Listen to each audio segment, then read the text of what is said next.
গত ৯ August RG Kar medical কলেজের চিকিৎসকের নৃশংস হত্যাকাণ্ডের প্রতিবাদে গোটা দেশ গোটা রাজ্য উত্তাল। প্রতিবাদে পথে নামছেন সাধারণ মানুষ থেকে বিভিন্ন সামাজিক সংগঠনগুলি। ঠিক সে মতোই শুক্রবার সন্ধ্যায় কল্যাণী সেন্ট্রাল পার্ক অঞ্চলে কল্যাণী পৌরসভার বিভিন্ন সামাজিক সংগঠনগুলির উদ্যোগে এক গণ আদালতের আয়োজন করা হয়। আরজিকরের যে নৃশংসতার ছবি ফুটে উঠেছে তারই প্রতিবাদে এই গণ আদালত। আরজিকর কাণ্ডের তদন্ত চালাচ্ছে সিবিআই সুপ্রিম কোর্টের তত্ত্বাবধানে। ঠিক তার আগেই গণ আদালত অর্থাৎ মানুষের আদালতে এই আরজিকর কাণ্ডের বিভিন্ন দিক তুলে ধরা হলো। এদিনের এই গণ আদালতে উপস্থিত ছিলেন যাদবপুর বিশ্ববিদ্যালয়ের অধ্যাপক অম্বিকেশ মহাপাত্র, কামধেনুর নির্যাতিতার ভাই বরুণ বিশ্বাসের দিদি অরুণিমা পাল সহ আরও বহু বিশিষ্ট ব্যক্তিবর্গরা।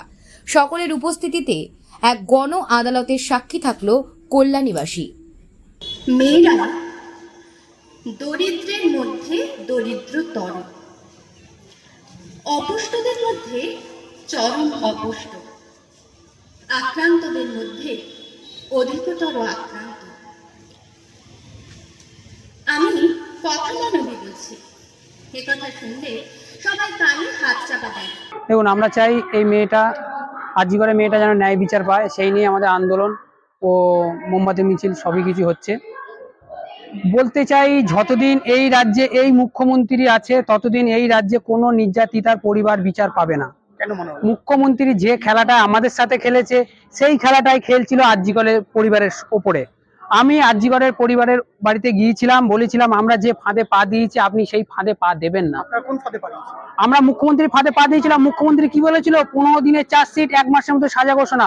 তার মধ্যে কি হয়েছে? 1 মাসের মধ্যে সাজা ঘোষণা আমরা পাইনি। এখনো 11 বছর হয়ে গেল, এখনো পর্যন্ত আমরা সাজা ঘোষণা পাইনি।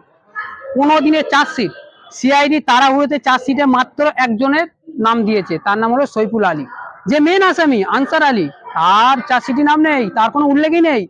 দেহটা নাভি পর্যন্ত চেরা ছিল, আমরা দেখেছি, ফটোতে আছে নাভি পর্যন্ত চেরা, কিন্তু পোস্টমর্টমে নেই নাভি পর্যন্ত চেরা।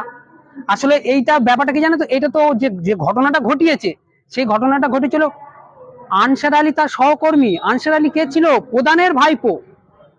মুখ্যমন্ত্রী যেদিনকে আমার বাড়িতে যায়, 7 জুন ঘটনা ঘটেছে, 17 দিন পরে আমার বাড়িতে মুখ্যমন্ত্রী যায়। মুখ্যমন্ত্রী কানে কানে প্রধান বলছে, দিদি আমার ভাইপোটাকে যদি না ছেড়ে দেওয়া যায় শাসন এলাকার ভোট কিন্তু পাওয়া যাবে না। মুখ্যমন্ত্রী কানে কানে মতিয়া সাপুই প্রধান, এই প্রধান, সে বলছে। তাহলে ভাবুন, আমাদের শাসন এলাকার প্রধান মতিয়া সাপুই, সে প্রধান, এখন জেলা পরিষদের বড় পদে আছে, সে বলছে যে ওকে যদি না ছাড়ানো যায় হবে না। শুনুন, আমরা বিচার পাইনি, আমাদের কেসটা এখন সুপ্রিম কোর্টে চলছে।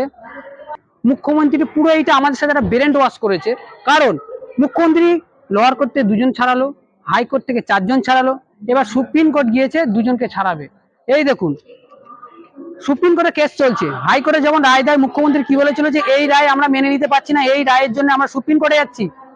মুখ্যমন্ত্রী একটু আইন জ্ঞান নেই।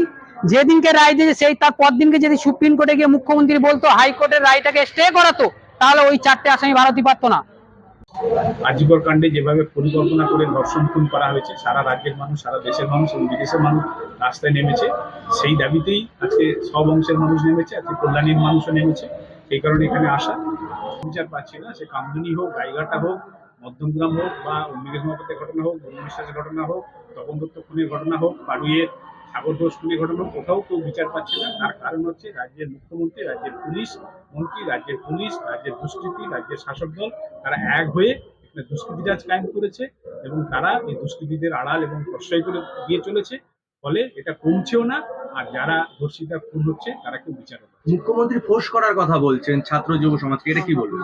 স্বাভাবিক, মুখ্যমন্ত্রী দুষ্কৃতির রাজ যেহেতু কায়েম করেছে, দুষ্কৃতি রাজটাকে কায়েম করতে রাখতে গেলে আরো দুষ্কৃতি রাজ বাড়াতে হবে। তার মধ্য দিয়েই সাধারণ মানুষকে ভয় দেখিয়ে, ঘুষ করিয়ে এইসব নানানভাবে তারা চেষ্টা করবে। এটাই হচ্ছে ওদের দিক থেকে নীতি। পোস্টটা কি কর্মীদের একদম উৎসাহিত বা উত্তেজিত করার? এমনি তারা কর্মীদেরকে উৎসাহিত না করলেও কর্মীরা প্রতিটা এলাকায় তারা ওই সন্ত্রাস কায়েম করে, ভয় দেখিয়ে, নানানভাবে তারা মারধর করে, মিথ্যা মামলা দিয়ে তারা চালিয়ে যাচ্ছে এই দুষ্কৃতিরা। ওতে মমতা আরেকটু উৎসাহিত করলো যে আমি তোমার পাশে আছি।